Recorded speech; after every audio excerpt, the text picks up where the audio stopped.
Hello everyone, welcome back to my channel. আজ আমি করব আনারস মাখা। তো প্রথমে আমি আনারসটাকে ভালো করে ছিলে নিচ্ছি।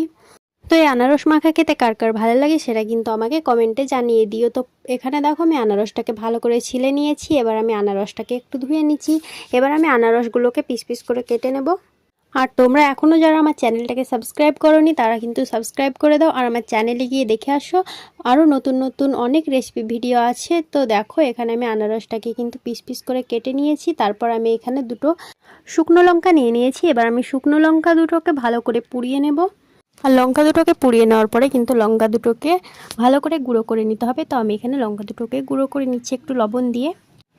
এবার আমি এখানে নিয়ে নিয়েছি আনারসগুলো, আর আমি এতে দিয়ে দিচ্ছি শুকনো লঙ্কা গুঁড়ো, আর দিয়ে দিচ্ছি স্বাদ মতো লবণ, আর দিয়ে দিচ্ছি বিট লবণ। আমি এবার এগুলোকে আনারসের সঙ্গে ভালো করে মাখিয়ে নেব। আর এখানে দেখো আমার কিন্তু আনারস মাখা রেডি হয়ে গেছে। আর ভিডিওটা তোমাদের ভালো লাগলে লাইক করে দিও।